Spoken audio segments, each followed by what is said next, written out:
మొదటి పేతురు రాసినటువంటి పత్రిక 3వ అధ్యాయము 6వ వచనాన్ని మనం చదువుకుందాం. నిర్మలమైన మనస్సాక్షి కలిగిన వారై మీలో ఉన్న నిరీక్షణను గూర్చి మిమ్మల్ని హేతువడుగు ప్రతి వానికి సాత్వికముతోనూ భయముతోనూ సమాధానము చెప్పుటకు ఎల్లప్పుడూ సిద్ధముగా ఉంది.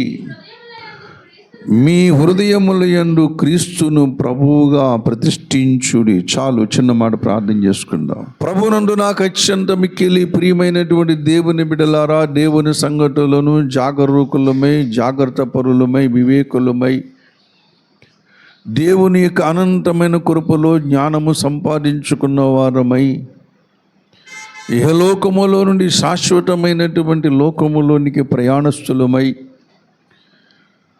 ఇంటి గొప్ప సంపూర్ణమైన నిరీక్షణ కలిగిన వారమై, యేసుక్రీస్తును వెంబడిస్తున్న వారమై, ఈ భూమి మీద దేవుని పాదముల చెంత కూర్చుండి దేవుని యొక్క వాక్యమును శ్రద్ధగా ఆలకించాలని మీకు మనవి చేస్తూ ఉంటున్నాను. ఇక్కడ అపోస్తలుడైనటువంటి పేతురు మాట్లాడుతున్న మాట ఏంటంటే, మీ హృదయములందు క్రీస్తును ప్రభువుగా ప్రతిష్ఠించండి.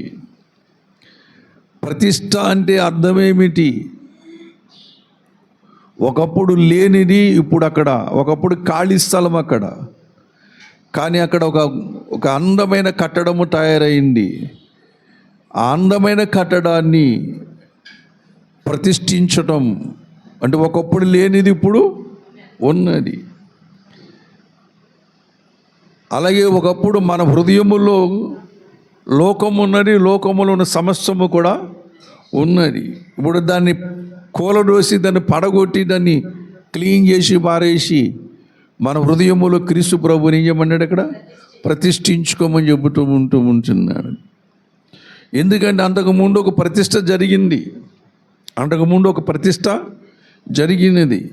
ఆ ప్రతిష్ట జరిగింది ఎవరంటే తండ్రి అయిన దేవుని వల్ల జరిగిన కార్యం అది.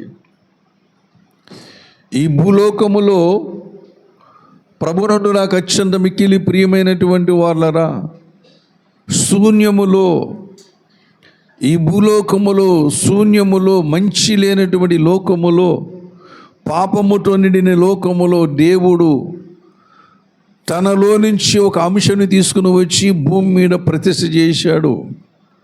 అనగా దేవుడు ప్రతిష్ఠించినటువంటి వ్యక్తి యొక్క స్వరూపం ఎవరంటే మన ప్రభు అయిన యేసుక్రీస్తు వారు.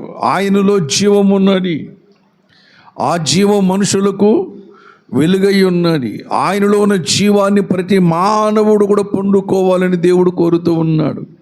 ప్రతి ఒక్కరూ కూడా పొందుకోవాలని కోరి ఆయనను ప్రతిష్ఠ చేస్తే ఈనాడు ఆయనని లోకము కాదంటూ ఉంటున్నది.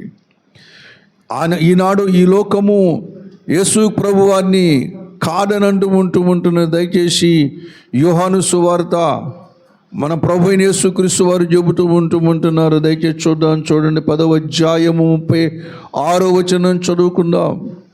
10వ అధ్యాయము 36వ వచనం చదువుకుందాం.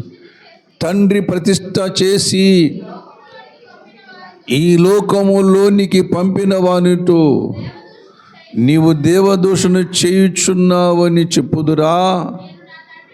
నేను నా తండ్రి క్రియలు చేయని ఎడల నన్ను నమ్మకుడి, చేసిన ఎడలను నమ్మకున్నను నా తండ్రి నాయందును నేను తండ్రి యందు ఉన్నామని మీరు గ్రహించి తెలుసుకున్నట్లు ఆ క్రియలు నమ్ముడని వారితో చెప్పాను. తండ్రి ప్రతిష్ఠ చేసి పంపించాడు, ఎందుకంటే లోకమును రక్షించమని. ఈనాడు లోకము యేసు ప్రభుని తృణీకరిస్తూ ఉంటున్నది. యేసు ప్రభు మాకు వద్దు అంటూ ఉంటున్నది. మనుషులు ప్రతిష్ఠ చేసుకున్నవి కావాలి, కానీ తండ్రి ప్రతిష్ఠ చేసినటువంటి ఈ విశ్వ సృష్టికర్త, ఆకాశములు, మహాకాశములు, నక్షత్రాలు, తేజో నక్షత్రాలు, నెబ్యులాలు, పాలపుంటలు, దేవుని బిడ్డలారా, ఇటువంటి సూర్యులున్న లోకము, అనేక కోట్ల లోకములు, ప్రపంచములు నిర్మించినటువంటి దేవాది దేవుడు ఈ లోకమునకు మన కొరకు ఈ భూమి మీదకి తండ్రి అయిన దేవుడు ప్రతిష్ఠ చేసినటువంటి ఒక వ్యక్తి ఉన్నారు. ఆయన ప్రభు అయినటువంటి యేసుక్రీస్తు. ఆయనను మనుషులందరూ కూడా ఏం చేయాలి? అంగీకరించాలి. దేవునిగా అంగీకరించాలి, రక్షకునిగా అంగీకరించాలి. ఎందుకంటే దేవుడు ప్రతిష్ఠ చేశాడు గనక. కానీ ఈనాడు ఆ దేవుని తృణీకరిస్తున్నది లోకం.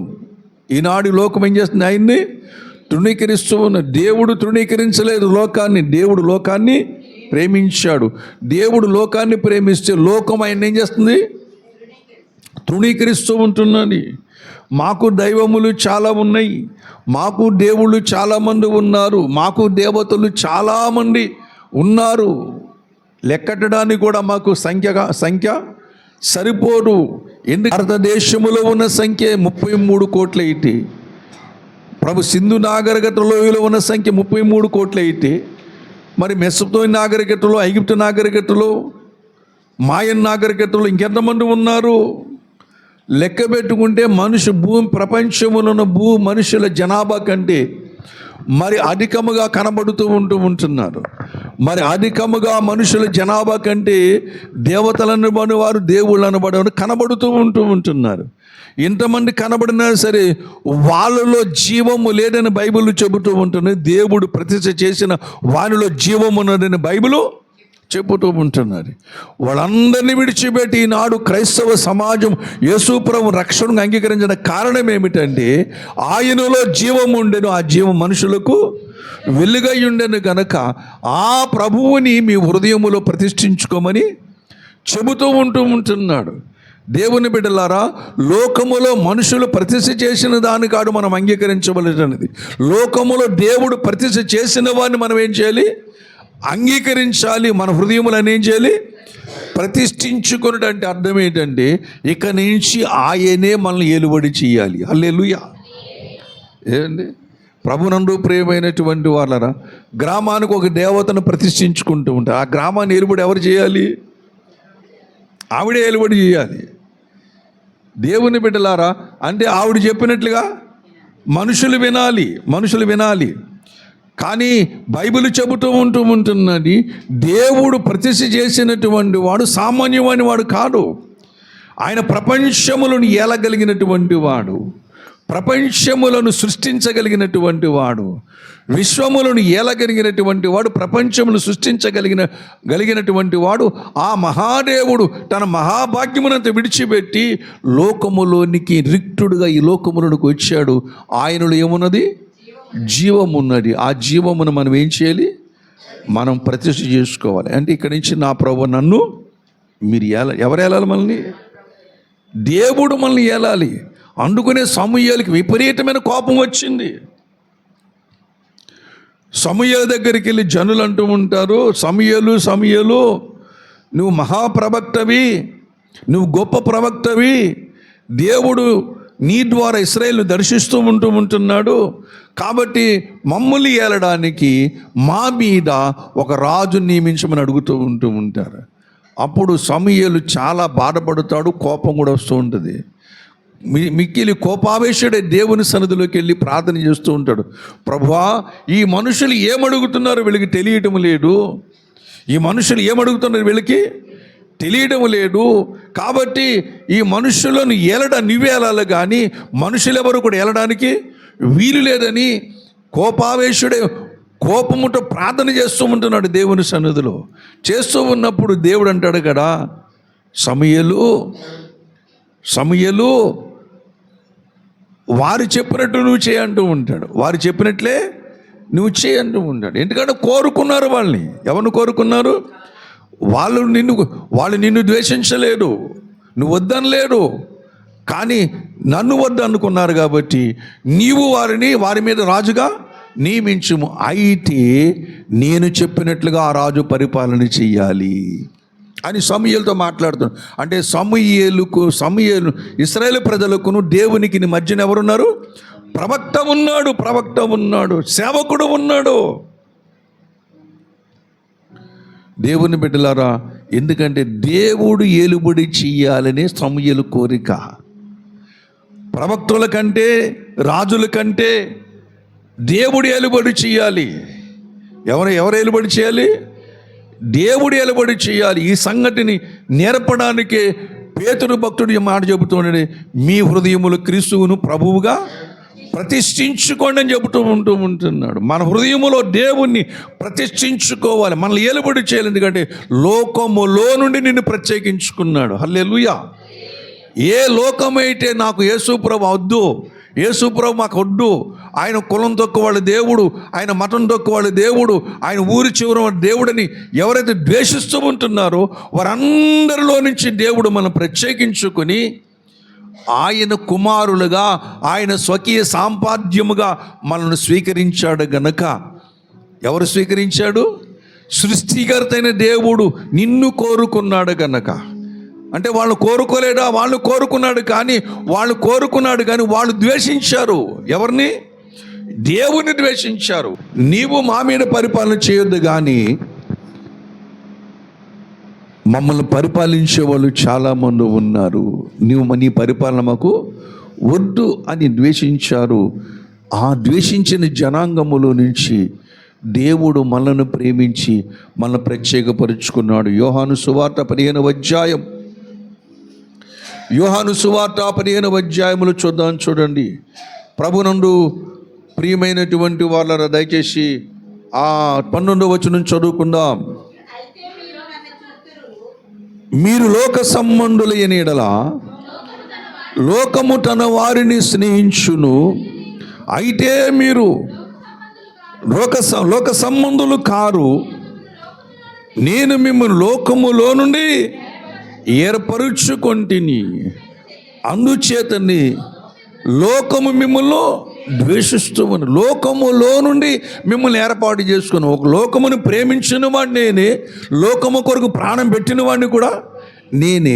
అయినప్పటికీ కూడా లోకము నన్ను ఏం చేసింది?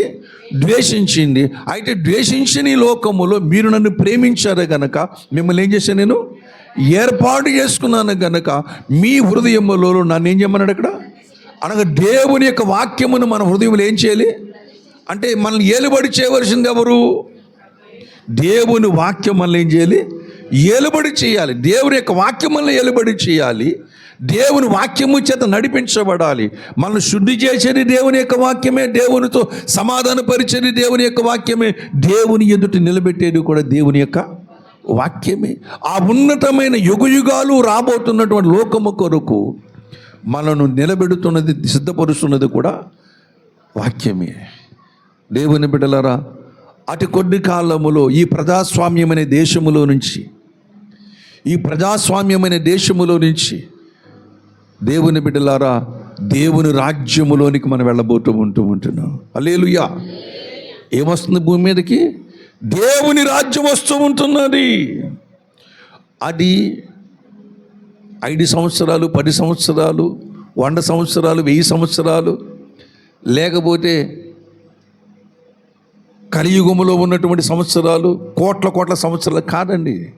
అది యుగములు ఉండే లోకం, అది రాజ్యం. అది దానికి ఎన్నటికీ స్థానభ్రంశం అనేది ఉండదు, నశింపనేది లేదండి. యుగాలు ఉంటుందండి.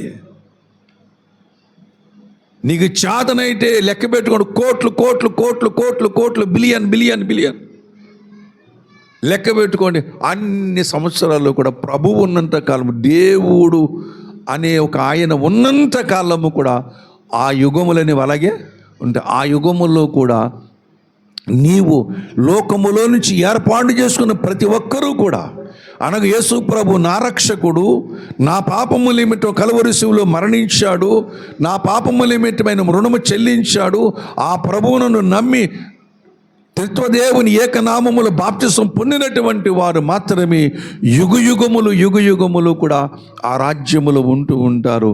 అందుకని చెప్తాడు, మిమ్మల్ని లోకములో నుంచి నేను ప్రత్యేకించుకున్నాను, ఏర్పాటు చేసుకున్నాను గనక మీ హృదయములో దేవుని యొక్క వాక్యమును ఏలనివ్వండి అంటూ ఉంటున్నాడు. దేవుని బిడ్డలారా, చకచక 2 మాటలు చెప్పి నేను ముగిస్తాను. జాగ్రత్తగా ఆలకించండి. హృదయములో దేవుణ్ణి ప్రతిష్ఠించుకోవడం అంటే మనలను దేవుడు ఏలుబడి చేయాలి. నీ ఇష్టము కాదు, ఎవరిష్టం నెరవేరాలి? మనం చేసిన ప్రయత్నాలన్నీ చేసి ఆఖరిని ఏమంటాం? అది ముందు చేయవలసింది, ఆఖరి చేస్తాం, ఆఖరి చేయవలసింది దేవాని చిత్తము నెరవేరును కాకని మనం ప్రార్థన చేస్తూ ఉంటాం. మనం చేయవలసిన ప్రయత్నాలు అన్నీ చేసేసి ఓడిపోయి దిగులుతో, బెంగతో, నీరసంతో, కలవరంతో, ఏం చేయాలో పాలుపోక, ఏం చేయాలో తొయ్యక ఆఖరిని ఏమంటాం మనం? దేవాని చిత్తము నెరవేరుడు కాక. ఆ మాట ముందు చేస్తే తిప్పలను ఉంటాయా? ఏమండి? ఆ మాట ముందు చెప్తే, ఆ మాట దేవాని చిత్తము నెరవేరు కాక అంటే దేవుని బిడ్డలరా ముందు అనుకుంటే ఇన్ని తిప్పలు ఉంటాయండి. మనకి ఇన్ని తిప్పలు ఉండవు. ఎందుకంటే కొన్నిసార్లు దేవుని యొక్క వాక్యం చెప్తుంది, కానీ ఆ మాట ప్రకారం మనం చెయ్యం. మన బలం, మన జ్ఞానం, మన తెలివి, ప్రభునందు మన క్రియలు, మన సాంప్రదాయాలు, మన బుద్ధి, మన వివేకం ఎన్ని పనిచేయద్దు. ఇవన్నీ ఎక్కడున్నాయి? ఇవి శరీరంలో ఉన్నాయి. ఈ శరీరం ఏలుబడి చేసిన తర్వాత, అన్ని ప్రయత్నాలు అయిన తర్వాత దేవాని చిత్తము నెరవేరును కాక. అప్పుడు పరలోక ప్రార్థన వస్తుంది మనకి. ఇప్పుడు మిగతా ప్రార్థన, పరలోకం ముందు నీ చిత్తము నెరవేరినట్టు భూమి మీద నీ చిత్తము నెరవేరును కాక అని వస్తుంది. దేవుని బిడ్డలారా, దేవుని చిత్తం ఏంటంటే ఈ భూమి మీద నువ్వు ఐశ్వర్యవంతుడు అవ్వాలి. హల్లెలూయా. నువ్వు గొప్పవాడు అవ్వాలి. ఎందుకంటే ఈ వెండి ఎవరిది? దేవునిది. బంగారం ఎవరిది? దేవునిది. 1000 కొండల పశువులు ఎవరివి? మరి ఇవన్నీ ఎవరెవతాయి? నిజంగా దానికి వారసులు ఎవరో మనం. కానీ వారసులు ఎవరయ్యారు? వేరే వాడు అయ్యాడు. ఎందుకు అయ్యాడంటే దేవునిని మన హృదయములో ఏలనివ్వడం లేదు. మన హృదయాన్ని ఏం చేసి దేవుణ్ణి ఏలను, దేవుని చిత్తానికి ఒప్పుకోవడం లేదు. ఎందుకు ఇలా జరగాలి? నేను బాగా చదువుకుని ఎందుకు ఫెయిల్ అయ్యాను? నేను బాగా చదువుకున్నాను, ఎందుకు ఫెయిల్ అయ్యాను? చాలా బాగా చదివాను. ఇంట్లో అమ్మ సాక్ష్యం ఇస్తుంది, నాన్న సాక్ష్యం ఇస్తున్నాడు, ఇంట్లో అందరూ సాక్ష్యం ఇస్తున్నారు. తెల్లవారు చదువుకుందండి, ఎప్పుడు తెల్లవారు చదువుకున్నాడండి, ఇలా చేశాడు, అలా చెప్తూ ఉంటారు, సాక్ష్యం చెప్తూ ఉంటారు, బాగా చదువుకున్నాను. ఎందుకు ఫెయిల్ అయ్యాను అంటే ఒకటే చెప్తాను, సరిగ్గా చదవలేదు అంతే. అంటే నీ మనసు పెట్టి అక్కడ, నీ బుద్ధి అక్కడ పెట్టి చదవలేదు, నీ ఆలోచన అక్కడ పెట్టి చదవలేదు, కాబట్టి ఫెయిల్ అయ్యావు. ప్రభునందు ప్రియమైనటువంటి దేవుని బిడ్డలారా, దేవుని చేత ఏలుబడి మన జీవితంలో జరగాలి. దేవుడు చెప్పాలి, ప్రతిదీ కూడా మనం అడగాలి. చెప్పకముందు మనం ఏం చేయాలి? అడగాలి. సమూయేలు వలె దేవుని సన్నిధిలో చిత్తము నీ దాసుడు ఆలకించుచున్నాడని మనం మాట్లాడాలి. ప్రార్థనలోకి వెళ్తున్న ముందు కూడా మనం ప్రార్థన చేసుకున్నప్పుడు మన దోషములను ఒప్పుకొని ప్రార్థన చేసుకున్న తర్వాత, ఇదిగో చిత్తము నీ దాసురాలు ఆలకించుచున్నది, నీ దాసుడు ఆలకించుచున్నాడు, మాట్లాడు ప్రభువా అని మనం ప్రార్థన చేయాలి. అసలు మన చిత్తం, దేవుని చిత్తం, మన చిత్తం పక్కన పెట్టండి. ముందు నీ ప్రార్థన దేవుడు ఆలకించాలి. ముందు నీ ప్రార్థన దేవుడు ఆలకించాలి. కానీ మన ప్రార్థనలో ఉండే చిత్తము నీ దాసుడు నీ సన్నిధిలో ఉన్నాడు, ఆలకిస్తూ ఉన్నాడు, సెలవిమ్ము. దేవుని బిడ్డలారా, ఈ యొక్క ఆత్మీయ జీవితంలోనికి మనం రావాలి. రానంత కాలము భూమి తిప్పలు తప్పు. మనకి యేసుప్రభువుని విడిచిపెట్టలేం, అలాగని తిప్పలు పడక మాంటలేదు. మనం యేసుప్రభువుని ఎలాగూ విడిచిపెట్టలేము. కానీ ఇది ఈ జీవితంలో ఈ తిప్పలన్నీ కూడా వస్తాయి. ఎందుకు వస్తాయి తిప్పలన్నీ? దేవుని చిత్తమును తెలుసుకోక, నీ జీవితంలో ఇక్కడ కూర్చొని ప్రతి వారి జీవితంలో కూడా దేవుని సంకల్పం ఉంది, ఉంది ఉంది ఉంది దేవుని చిత్తం ఉన్నది. నిన్ను ప్రత్యేకించుకున్నాడంటే, నీ కొరకు రుణము చెల్లించాడంటే, నీ కొరకు తన సింహాసనం విడిచిపెట్టి ఈ భూమి మీదకి వచ్చాడంటే ఆయన నీ పట్ల ప్రత్యేకమైన ఉద్దేశం కలిగి ఉన్నాడు కనుక మీ హృదయములో దేవుని ప్రభువుగా ప్రతిష్ఠించుకున్నట్లయితే మీ ఆత్మీయ జీవితం ఎలా సాగుతుందో తెలుసా? నేను చెప్పడం కానీ బైబిల్ చెబుతూ ఉంటున్నా. దయచేసి చూడండి. యోహాను రాసినటువంటి 3వ పత్రిక 2వ వచనం చదువుకుందాం. ప్రియుడా, నీ ఆత్మ వర్ధిల్లుచున్న ప్రకారము నీవు అన్ని విషయములలో వర్ధిల్లుచు సౌఖ్యముగా ఉండవలనని ప్రార్థించుచున్నాను. చాలు. ఏమన్నాడు ఇక్కడ? ప్రియుడా, నీ ఆత్మ వర్ధిల్లుచున్న ప్రకారము నువ్వు అన్ని విషయాలు కూడా ఏం చేయాలి? మొట్టమొదటి ఎక్కడ వర్ధిల్లాలి?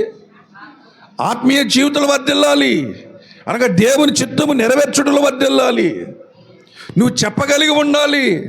ప్రభువా రక్షించబడిన దినం మొదలుకొని ఇప్పటి వరకు నీ ఎడల భయభక్తులు కలిగిన దానను అని నువ్వు చెప్పగలిగి ఉండాలి. ప్రభువాని రక్షించబడిన దినం మొదలుకొని ఇప్పటి వరకు నీ ఎడల భయభక్తులు కలిగి చెడుతనమును విసర్జించిన వాడనని చెప్పగలిగి ఉండాలి. ప్రభువాని ఎడల నీ రక్షించబడిన దినం మొదలుకొని ఇప్పటి వరకు కూడా నేను చేస్తున్న కార్యములను చూడు ప్రభువా అని చెప్పగలిగి ఉండాలి. హిజ్కియాలాగా మాట్లాడగలిగి ఉండాలి. లేకపోతే నెహెమ్యాలాగా మాట్లాడగలను. ప్రభువా నేను ఈ పని చేశాను, యెరూషలేము కోట గోడలు కట్టించాను, గుమ్మాలు నిలబెట్టాను, మందిరానికి పూర్వ వైభవం తీసుకొచ్చాను. ఇవన్నీ నీ సముఖములో నువ్వు జ్ఞాపకం చేసుకొని తగిన కాలములో నీ దాసునికి మేలు చేయమన్నాడంటే. దేవుని బిడ్డలారా, ఈ ప్రార్థనలు ఈ పనులన్నీ కూడా దేవుని సన్నిధికి వెళ్ళగలుగుతాయంట జ్ఞాపకార్థముగా ఉంటూ ఉంటే. ఎందుకొరకు లోకములను ప్రత్యేకించుకున్నాడంటే నీ పనులు దేవుని సన్నిధానములో జ్ఞాపకార్థముగా వెళ్ళాలి, చేరుకోవాలి. అప్పుడు దేవుడు తన చిత్తమును నీ పట్ల ఏం చేస్తాడు? నెరవేరుస్తూ ఉంటూ హృదయములు ప్రతిష్ఠించుకున్న తర్వాత దేవుని కొరకు మనం ఒక తీర్మానాలు చేస్తూ ఉండాలి. హల్లెలూయా. దేవునితో, నీ తండ్రితో, నీ స్నేహితుడితో, నీ భర్తతో, దేవుని బిడ్డలారా, నీ పరిచారకునితో, నీ ప్రవక్తతో, నీ అపోస్తులతో. ఎవరండి? నీ అపోస్తులుడితో. యేసుప్రభు అపోస్తుడు కాడా? హెబ్రీయులకు రాసిన పత్రిక 3వ అధ్యాయం 1వ వచనం చదవండి. హెబ్రీయులకు రాసిన పత్రిక 3వ అధ్యాయం 1వ వచనం. ఇందువలన పరలోక సంబంధమైన పిలుపులో పాలు పంపులు పొందిన పరిశుద్ధ సహోదరులారా, మనం ఒప్పుకొనిన దానికి అపోస్తుడును ప్రధాన యాజకుడైన యేసు మీద. యేసుప్రభు ఎవరంట? అపోస్తులుడు. అపోస్తుడు అంటే అర్థం ఏంటి? పంపబడినవాడు. అపోస్తుడు అంటే అర్థం ఏంటి? పంపబడినటువంటి వాడు. దేవుని చేత పంపబడినటువంటి ఒక వ్యక్తి, ఒక మనుషుడు ఉన్నాడు. ఎవరు ఆయన? మన ప్రభు అయిన యేసుక్రీస్తు. దేవుని చేత పంపబడ్డాడు భూమి మీదకి. మనుషులందరి కొరకు దేవుని చేత పంపబడిన వ్యక్తి ఎవరంటే మన ప్రభు అయిన యేసుక్రీస్తు వారు. సర్వలోకము కొరకు ప్రాణ త్యాగము చేసినటువంటి వారు ఎవరంటే ఈ విశ్వములు మన ప్రభు అయిన యేసుక్రీస్తు. అపోస్తులుడు. అంతేకాదు ప్రవక్త. ప్రవక్త అంటే భవిష్యత్ జ్ఞానమును గురించి మాట్లాడేవాడు. తండ్రి అయిన దేవుని సంగతులు మనకు బోధించేవాడు. తండ్రి ఏమి చేయబోతున్నాడో సంగతులను మనకు తెలియజేసేవాడు ప్రవక్త. తండ్రి మధ్యలో ఏమున్నదో చెప్పగలిగినటువంటి వాడు ప్రవక్త.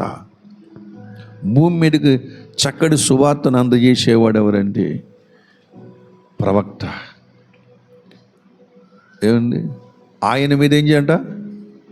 లక్ష్యం ఉంచమని చెబుతూ ఉంటున్నాడు. మన కొరకు పంపబడినటువంటి వాడు. ఆయన మాట మనం ఏం చేయాలి? తండ్రి మాట పంపబడిన వాడు విన్నారా లేదా? విన్నారు.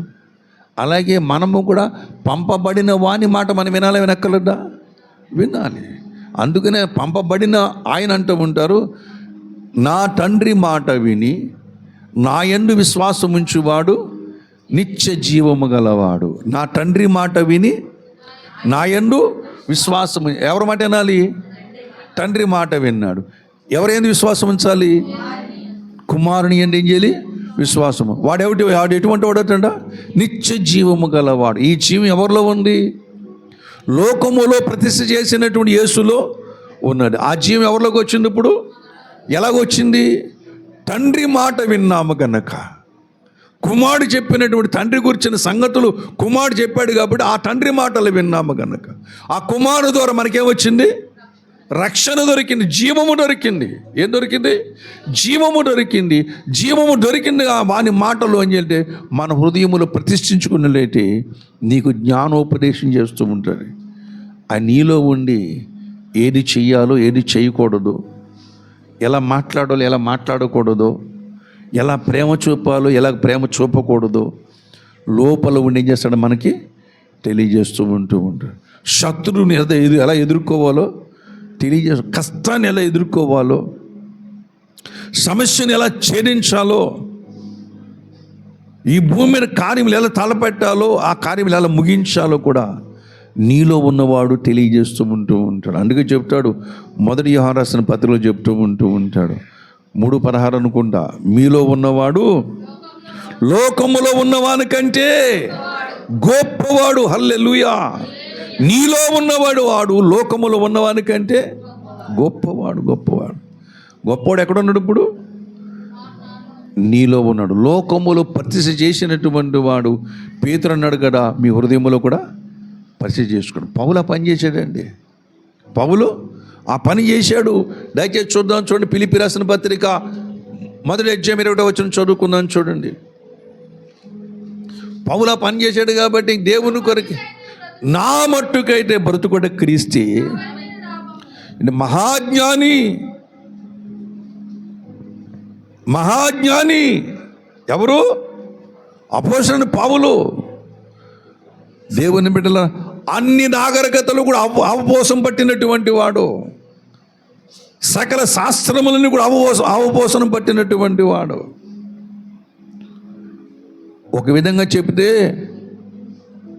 చరిత్రలో, ప్రపంచంలో, ఇప్పుడున్న మన ప్రపంచంలో చరిత్రలు మనం ఆలోచన చేస్తే జ్ఞానం ఎక్కడి నుంచి వస్తుందంట?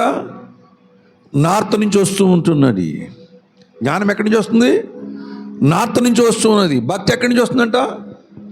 ఈస్ట్ నుంచి వస్తూ ఉంటున్నది. నార్త్ నుంచి జ్ఞానం వస్తే భక్తి ఎక్కడి నుంచి రావాలి? ఈస్ట్ నుంచి వస్తుంది. లోకం చెప్పుకున్న మాట ఇది, నేను చెప్తున్న మాట కాదు ఇది. అనగా జ్ఞానం అనేది నార్త్ అంటే ప్రభునందు ప్రియమైనటువంటి వాళ్ళ మధ్యప్రాచ్యములోనే యెరూషలేము ఉన్నది, పాలస్తీనా దేశం ఉన్నది.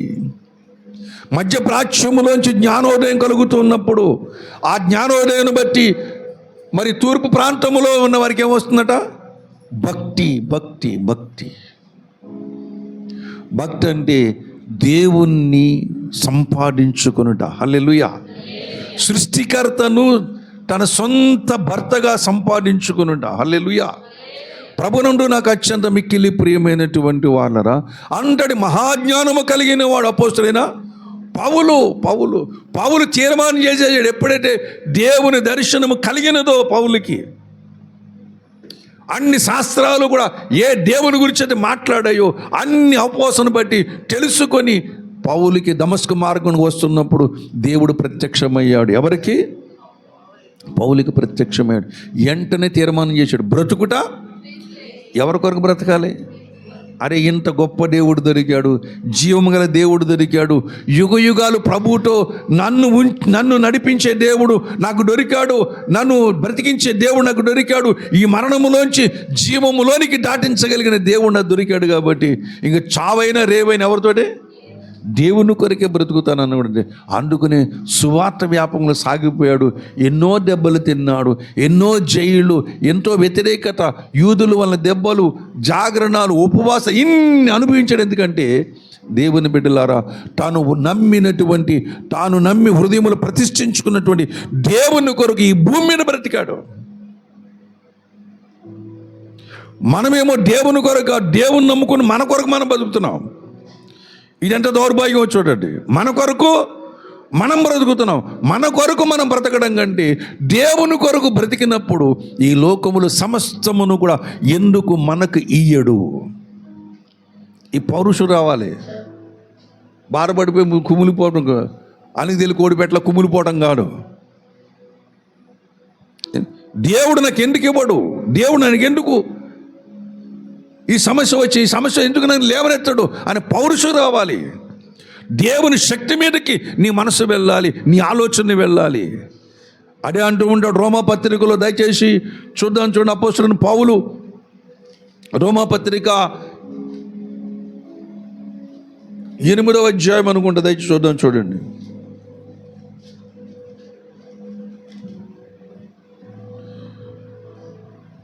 ఎనిమిదవ అధ్యాయం 31 వచనం చదువు, 31, 32 చదవండి. ఇట్లుండగా ఏమన్నాము? దేవుడు మన పక్షమునుండగా మనకి విరోధేవుడు తన సొంత కుమారుని అనుగ్రహించుటకు వెనుకటీయక మనందరి కొరకు ఆయన అప్పగించిన వాడు ఆయనతో పాటు సమస్తమును మనకెందుకు అనుగ్రహింపడు? హల్లెలూయా! ఎంత రోషము చూడండి పౌలు గారికి. ఊరికి నడిపించుకున్నాడా? బ్రతుకుడి క్రీస్తే ఈ మాట అనాలంటే ఎంత గడుసు ఉండాలి, ఎంత ధైర్యం ఉండాలి. బ్రతికితే క్రీస్తు కొరకు బ్రతుకుతాను, చనిపోయిన ఎవరి కొరకు చనిపోతాను? చనిపోయినా సరే నన్ను లేపుతాడు. హల్లెలూయా! చనిపోయినా సరే నేను చేస్తాడు, లేపుతాడు. యుగాలు జీవిస్తానప్పుడు నేను. యోబు యొక్క తీర్మానం కూడా అదే, మరణం వరకు కూడా నేను యథార్థతను ఎన్ని శ్రమలు అని. మనకు రాకపోతే ఎవరికి వస్తాయి శ్రమలు? చెట్లకు వస్తాయా, పశువులకు వస్తాయా? శ్రమలు కష్టాలు ఎవరికి వస్తాయి? మానుకులు రావు కదా, చెట్లకు రావు, పక్షులకు రావు. ఏంటి మన కుమారమ్మ శుక్రవారం ఒక మంచి మాట చెప్పింది. ఏంటి పక్షులు ఉన్నాయి, జంతువులు వాటి బాధ్యతలు నెరవేర్చుకున్నా లేదా? ఎవరి మీద ఆధారపడుతున్నాయా? ఏంటి పావురం వెళ్ళి కాకి మీద ఆధారపడుతుందా? కాకి వచ్చి పావురం మీద ఆధారపడుతుందా? రానివ్వ కదా, నా తిప్పలు నాయి, నీ తిప్పలు నాయి అంతే. కానీ బాధ్యతలు నెరవేర్చలేదా? అవి గూళ్ళు కట్టుకుంటున్నాయి, అవి పిల్లలు కంటున్నాయి, అవి పిల్లలకి మేత పెడుతున్నాయి. ఏంటి మనకలాగే బాధ్యతలు నెరవేర్చలేదా? దేవుని బిడ్డలారా, మరి మనకెందుకు చింత? సమస్తమును ఆయనకు సేవ చేస్తున్నాయి, సమస్తమును దేవుని మహిమపరుస్తున్నాయి అని చెబుతున్నాడు. మనకెందుకు చింత? మనకు చింత పడవలసిన అవసరం లేదు. ఎందుకంటే నిన్ను ప్రత్యేకించుకున్నవాడు అని చెబుతున్నాడు. నువ్వు దేని గురించి చింతించొద్దురా బాబు అంటున్నాడు. నిన్ను ప్రత్యేకించుకున్నాడు ఏమన్నాడు? నువ్వు దేని గురించి చింతించవద్దు. నీ చింత యావత్తు నేను చేస్తాను. నేను పిలుచుకున్నాను కదా, నేను కన్నాను కదా, నేను నీ కొరకు ప్రాణం పెట్టాను కదా, నీ కొరకు నీ సమస్తం చేశాను కదా, కాబట్టి బాధ్యత నాది, నాకు అప్పచెప్పుకో, నాకు సమర్పించుకోమంటూ ఉన్నాడు. నీవుగా నాకు సమర్పించుకో, నేను నడిపిస్తానంటూ ఉంటున్నాడు. ప్రభునందు ప్రియమైన వాళ్ళరా, అలా సజీవయాగముగా సమర్పించుకున్నవాడు ఎవరంటే అపోస్తలుడైనటువంటి పౌలు అంటూ ఉంటున్నాడు. ఇంకా శ్రమానుభవం ఎట్టుదో, మృతులోంచి పునరుద్ధానం కలగాలని ఆ శ్రమల్లో పాలువాడు ఎట్టుదో ఎరుగు నిమిత్తము సమస్తం నష్టపరుచుకుంటూ ఉంటున్నాడు. ప్రభునందు నాకు అత్యంత మిక్కిలి ప్రియమైనటువంటి పౌలు యొక్క నిర్ణయం అది. ప్రతిష్ఠించుకున్నాడు గనుక. దయచేసి ఆదికాండంలో మరొక వ్యక్తిని చూపిస్తాను. 42వ అధ్యాయము 12వ వచనం చదువుకుందాం. 3వ దినమున యోసేపు వారిని చూసి, నేను దేవునికి భయపడువాడను, మీరు బ్రతుకున్నట్లు దీనిని చేయడు.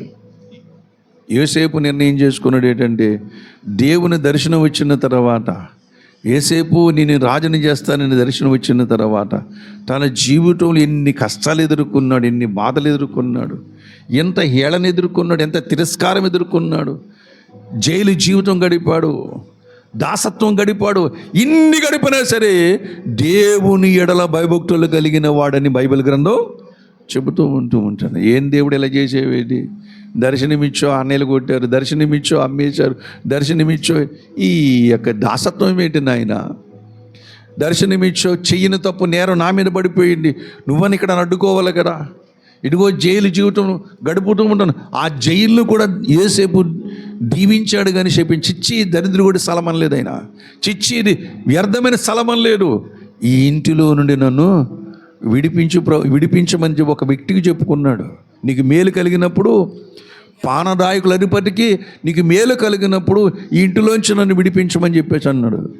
దేవుని బిడ్డలారా, ప్రభునందు ప్రియమైనటువంటి వారు, ఎందుకంటే దేవుని హృదయంలో ప్రతిష్ఠించుకున్న తర్వాత, దేవుని వాక్యం ప్రతిష్ఠించుకున్న తర్వాత తన జీవితం నేర్పడి నేను ఎప్పటికీ నేను దేవుని ఎడల భయభక్తులు కలిగిన వాడిగానే ఉంటాను అనుకోను.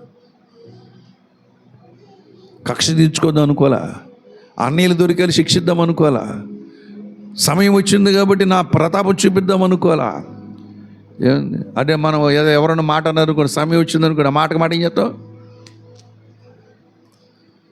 మాట ఏం చేస్తాం? ఇవ్వాల్సిందే, లేకపోతే లోపల ఇంగితం ఒప్పుకోరు, అహము ఒప్పుకోరు. దేవుని బిడ్డలారు, ఇది మంచి పద్ధతి కాదు, మంచి పద్ధతి కాదు. ఏసేపు అన్నయ్యలు ఏం చేశాడు? బయట క్షమించేశాడు, లోపల కూడా ఏం చేశాడు? క్షమించేశాడు. అంతే అండి, క్షమించాడు. నా అన్నలారా మీకు ఏం కావాలి చెప్పండి అని అడుగుతూ ఉంటున్నాడు.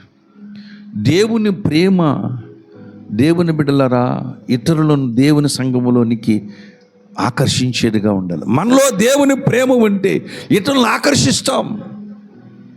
దేవుని ప్రేమ చెందుకు ఆకర్షిస్తూ ఉంటా. ప్రేమ త్యాగపూరితమనే ఉండాలి. ప్రేమలో స్వార్థం అనేది ఉండకూడదు, ఉండదు కూడా. ప్రేమ త్యాగాన్ని కోరుతూ ఉంటుంది. దేవుని బిడ్డలారా, ప్రభునందు నాకు అత్యంత మిక్కిలి ప్రియమైనటువంటి వాళ్ళరా, ఆ త్యాగము చేసిన వాడు ఏసేపు, ఆ ప్రేమ చూపించిన వాడు ఏసేపు దేవుని కొరకు నిర్ణయం చేసుకోండి. యెహోవా యందు భయభక్తులు కలిగిన వాడను. దేవుని బిడ్డలారా, అటువంటి తీర్మానం ఎవరైనా సరే ప్రభువును హృదయములో ప్రతిష్ఠించుకున్నటువంటి వారు అటువంటి తీర్మానం మన జీవితంలో జరగాలని లేఖనం చెబుతూ ఉంటున్నది. దేవుని బిడ్డలారా, మొదటి సమూయేలు గ్రంథం 1 అధ్యాయం 27-28 వచనం చదువుకున్నాను చూడండి. మొదటి సమూయేలు, కాబట్టి నేను ఆ బిడ్డను యెహోవాకు ప్రతిష్ఠించుచున్నాను, వాడు బ్రతుకు దినములంటిలో వాడు యెహోవాకు ప్రతిష్ఠితుడు. అంటే చాలు. హన్నా తీర్మానం చేసుకుంది. ఆ తీర్మానం ప్రకారం చేసింది. సమూయేలును పాలు విడిచిన తర్వాత తీసుకెళ్ళి దేవుని మందిలో అప్పచెప్పేస్తుంది. యెహోవాకు ప్రతిష్ఠితుడు అని అప్పచెప్పేస్తూ ఉండి. ఎంత చక్కటి తీర్మానం చూడండి. మళ్ళీ ఎప్పుడైనా సరే సమూయేలు నా కొడుకని వచ్చిన దగ్గరికి, సమూయేలు నా కొడుకు నన్ను చూడాలని వచ్చిందా? లేదు. దేవుని బిడ్డలారా, దేవునికి నీ ఇశ్రాయేలు ప్రజలకు మధ్యవర్తిగా, ప్రవక్తగా దేవుడు నిలబెట్టాడు. ఎవరిని? సమూయేలుని. దేవుని బిడ్డలారా, మనము కూడా దేవుని వాక్యం మన చేత ఏలుబడి చేయనట్లయితే దేవుడు నిన్ను కూడా, సంఘాన్ని కూడా, ఈ కొవ్వూరు పట్టణస్థులకి దేవునికి నీ మధ్యవర్తిగా నేను నిలబెడతాడు. హల్లెలూయా. నిజం చెప్తాను, కొవ్వూరు పట్టణస్థులకి దేవునికి మధ్యవర్తిగా ఈ సంఘం నిలబడబోతూ ఉంటున్నది. నిలబడాలంటే వారికి నువ్వు స్వార్థ చెప్పకపోయినా వారి పక్షంగా విజ్ఞాపన చేసేవాడుగా ఉండాలి. వారి కష్టాలు వస్తున్నాయి, రాబోతున్నాయి తెలియట్లేదు, వాళ్ళకి వస్తున్నాయి తెలియట్లేదు, రాబోతున్న కష్టాల గురించి వారి కొరకు విజ్ఞాపన చేసేవారుగా ఉండాలి. ఎప్పుడు ఈ ప్రజల క్షేమాన్ని కోరుకోవాలి. నీ స్వార్థము, నీ క్షేమము, నీ స్వార్థము, నీ కుటుంబం, నీ బిడ్డలు కాదు. ఎప్పుడు కూడా ఈ సమాజం బాగుండాలి.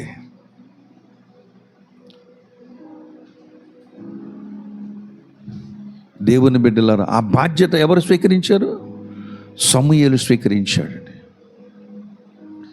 అంతటి మహానుభావుడిని కన్నది హన్నా తీర్మానం ఎంత గొప్పదో చూడండి. ఎన్ని సంవత్సరాలు పుట్టాడో మరలా సమూయేలుని దర్శించలేడు. ఎవరు? హన్నా వెళ్ళి మళ్ళా సమూయేలుని దర్శించలేదండి. ప్రభునందు ప్రియమైనటువంటి వాళ్ళరా, ఏటేటా వస్తుంది కానీ దేవుని మందిరంలో తన పని, తన ఆరాధన చూసుకుని వెళ్తుంది కానీ కుమారుడికి ఇయ్యేద్దామని ఇప్పుడు కూడా దేవుడు చూసుకుంటూ ఉంటున్నాడు. అలాగే క్రీస్తు ప్రభుని మన హృదయములో మనం ప్రతిష్ఠించుకున్నట్లయితే నీ ప్రతి అవసరమును చూడవలసిన బాధ్యత ఎవరిది? ఆయనది. ఒకసారి పిచ్చ ధైర్యం వచ్చేస్తుంది నాకు. ఈ శ్రమల కష్టాలు చూసుకుని ఇవన్నీ ఈ జనడ పట్టుకు అంత ముద్దెట్లాడు దేవుడు, అంత ముద్దెట్లాడు నాకు దేవుడు ఎలాగవుతాడు? కాబట్టి వీళ్ళ గురించి ఏమి కూడా ఆలోచన. కష్టాలు పడ్డారు, నవ్వాలనిపిస్తుంది అన్నమాట. నా నవ్వే కష్టానికి దిగులు. హల్లెలూయా. అంటే ఆ కష్టాన్ని నేను జయించబోతున్నాను అన్నమాట. ఆ కష్టాన్ని నేను జయించబోతున్నాను. ఆ కష్టంలో దేవుడు నాకు జయం ఇవ్వబోతున్నాడు. ఆ శోధనలో దేవుడు నాకు జయం ఇవ్వబోతున్నాడు. ఆ యొక్క శ్రమలో దేవుడు నాకు విడుదల ఇవ్వబోతున్నాడు అని చెప్పేసి నా నవ్వేవాడికి సమాధానం చెబుతూ ఉంటుంది. అందుకనే పౌలు చెప్తున్నాడు, నవ్వండి, మరలా చెబుతును నవ్వండి అన్నాడు. సంతోషం అంటే ఏంటి? సంతోషాన్ని వ్యక్తపరచు. ఎలా వ్యక్తపరచు?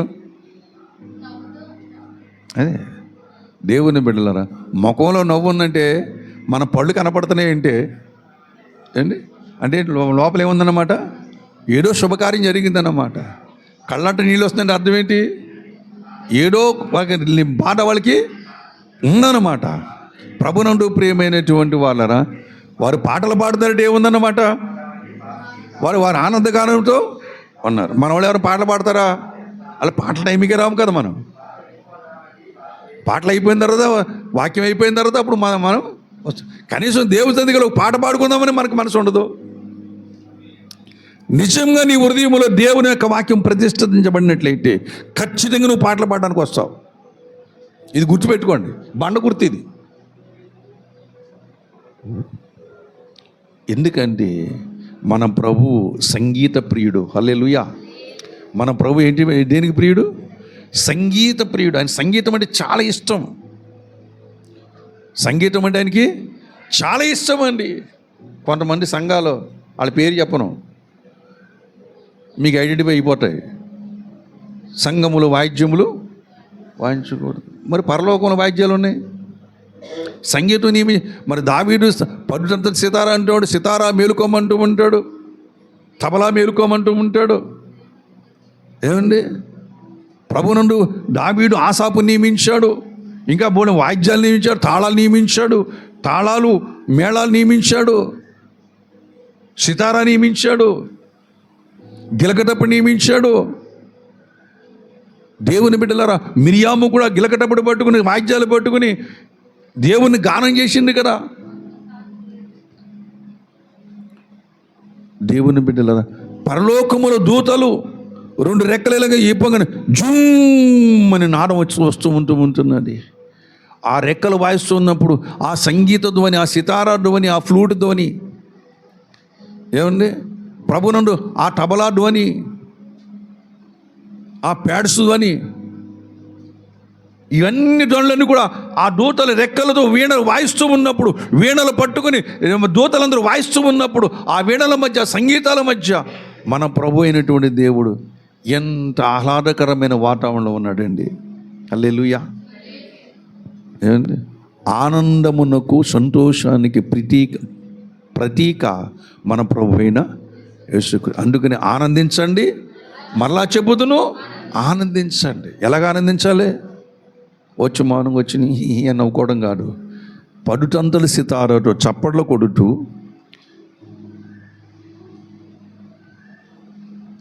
కుదురుండమ్మా, చప్పట్లు కొడుతూ పడుతంతల సితార వాయించుకుంటూ, వాయిద్యాలు వాయించుకుంటూ, మన పాటకి దానికి మ్యాచ్ అవుతుందో చూసుకుంటూ, దానికి దీనికి మ్యాచ్ అవుతుంది, ఇంకా ఎగ్జైట్గా ఉంటుంది పాట పాడాలని. రాగం, తానం, పల్లవి అన్నీ కూడా చక్కగా ఉన్నప్పుడు ఇంకా ప్రభుని దాంట్లో మైమరిచిపోయి లీనమైపోతూ ఉంటా. ఆ సంగీత ప్రియుడిని ఆనందపరచటమే భక్త సమాజం యొక్క ధ్యేయం. హల్లెలూయా. దేవుడు ఆనందంగా ఉంటే చాలు మనకి. యెహోవా మన యందు ఆనందించిన ఎడల దేవుడు మీకు గొప్ప కార్యములు చేస్తాడు. ఆనందించిన ఎడల మిమ్మల్ని ఖచ్చితంగా పాలు తేనెలు ప్రవహించే దేశములోనికి ప్రవేశపెడతాడని ఎవరు చెప్పారు? ఎవరు చెప్పారు? ఎవరు చెప్పారు? ఎవరు చెప్పారు? కాలేబు చెప్పాడు. యెహోవా మన యందు ఆనందించిన ఎడల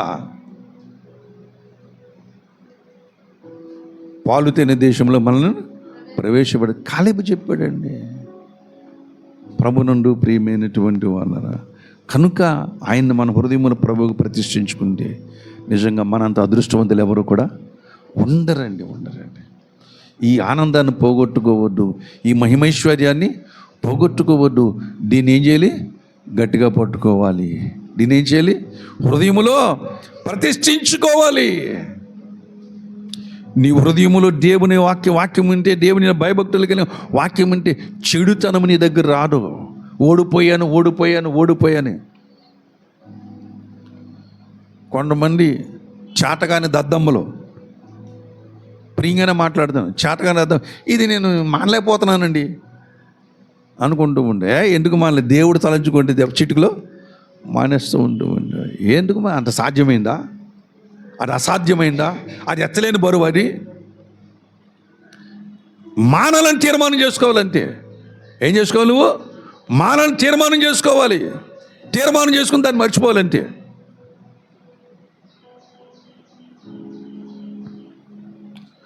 నా జీవితంలో ఏదన్నా తీర్మానం చేశాను, ఈ పని చేయకూడదని చేయను. అంతిక సింపుల్గా చెప్తాను, టీ తాగకూడదు అనుకున్నాను అంతే. టీ తాగడం మానేసింది.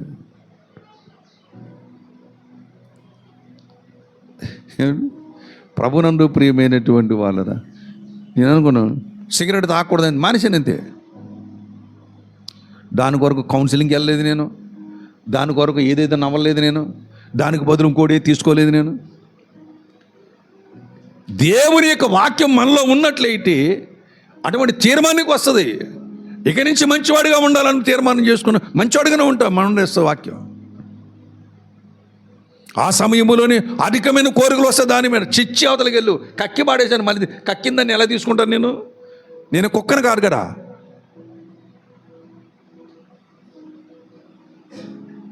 నేను మనిషిని కాబట్టి కక్కేశాను కాబట్టి దాన్ని మళ్ళీ తీసుకోవడానికి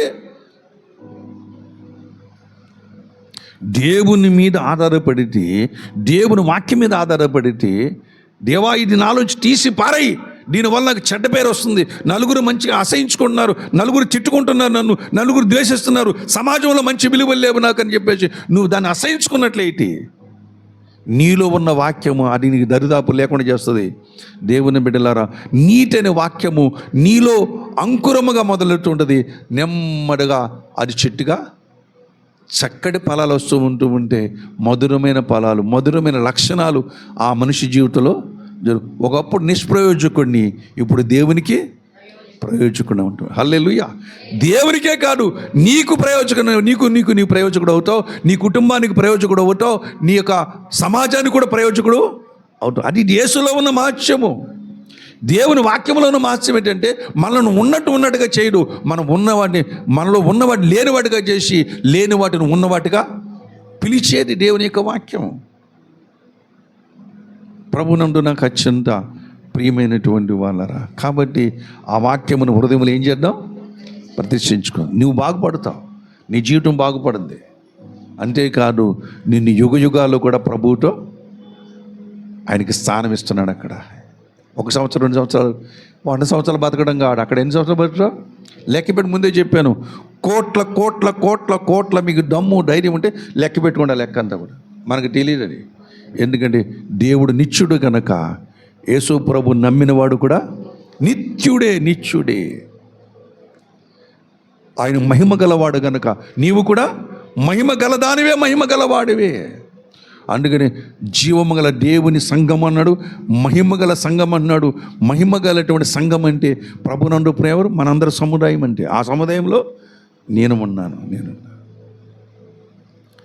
ఎందుకు ఈ మాట చెప్తుంటే నా హృదయంలో ప్రభువుని ప్రతిష్ఠించుకున్నాను కనుక మీ హృదయంలో కూడా ప్రభువుని ప్రతిష్ఠించుకుంటే దేవుడు అంత అద్భుతమైనటువంటి కార్యములు నీ జీవితంలో జరిగిస్తూ ఉంటాడు. నిన్ను విడిచిపెట్టాను కాదు, లోకములు ప్రత్యేకించుకున్నది నిన్ను ఆస్వాదించడానికి, నిన్ను దీవించడానికి, నిన్ను మేలులతో నింపడానికి, నీతో ఆయన ఉండడానికి, ఆయనతో నీవు ఉండడానికి దేవుడు ఈ లోకములో నుంచి దేవుడు మనల్ని ఏం చేశాడు? ప్రత్యేకించుకున్నాడు. గనుక ప్రభునందు ప్రియమైనటువంటి వాళ్ళరా, మనము దేవునికి ప్రియులైన పిల్లల వలె నడుచుకుంటూ దేవుని కృపలో సాగిపోదాము. రండి, దేవుడి మాటలు మన వినికిలో దీవించునుగాక. మోకరించండి, ప్రార్థన చేసుకుందాం.